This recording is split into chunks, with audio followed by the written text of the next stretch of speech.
Muraho neza bantu banje, murakaza neza kuri YouTube channel yacu, aho uyu munsi twifuje kuganira namwe ku nzozi.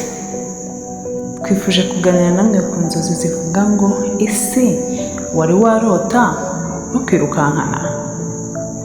Wigeze urota umuntu akwirukankana cyangwa ikindi kintu icyo ari cyo cyose kikwirukankana, kumva umutima uratera cyangwa kumva ubuze amahoro,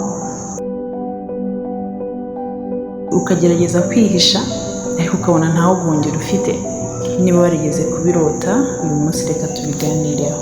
Izi nzozi rero zisobanura iki mu buzima rusange?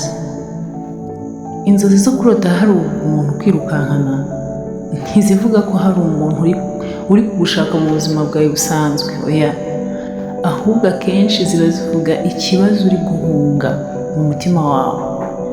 Bishobora kuba icyemezo kinini utarafata, ikibazo udashaka guhangana nacyo, ikosa wakoze ugatinya kuryemera, cyangwa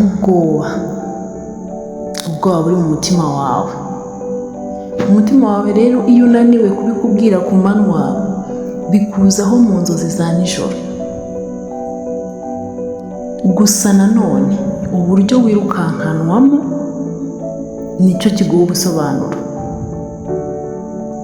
Mu nzozi rero niba uwakwirukankanaga ari umuntu uzi, bishobora kugusobanurira amakimbirane mufitanye, cyangwa se ibintu bidasobanutse biri hagati yanyu, cyangwa igitutu wumva gushyiraho mu buzima bwawe bwa buri munsi.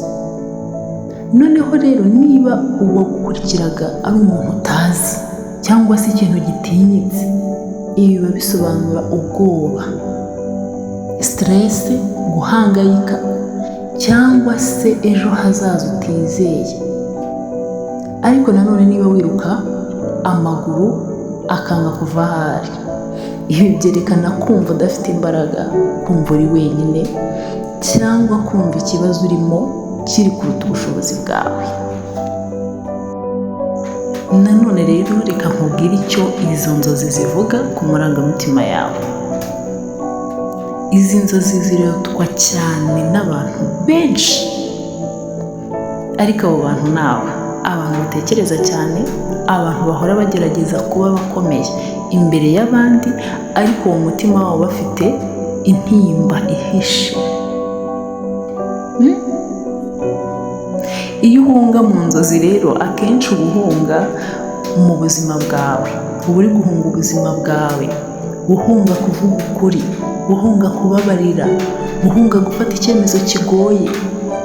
Inzozi mu by'ukuri si umwanzi wawe, ahubwo inzozi ni ubutumwa bw'umutima wawe. Icyo wakora rero iyo urota izi nzozi kenshi, niba izi nzozi zigenda zisubiramo, fata umwanya wawe wibaza uti ni iki ndi guhunga. Tangira uvuge ibikurimo, ureke kubihisha. Fata icyemezo, were gutinya, jya wiyitaho, uhumeke, uceceke, usenge niba ubishaka. Iyo utangiye guhungana n'ibikwirukankana ku manywa, buhoro buhoro inzozi zirahinduka. Niba warigeze kurota hari abakwirukankana, menya ko utari wenyine. Izi nzozi ni ubutumwa bwo kukwibutsa kwiyitaho. Niba iyi video wakoze ku mutima, kora subscribe, ukore share, unandike muri comment inzozi wifuza ko tuzasobanura ubutaha. Ndi Queen Angelo, tuganira ku nzozi. Imana ibahe umugisha.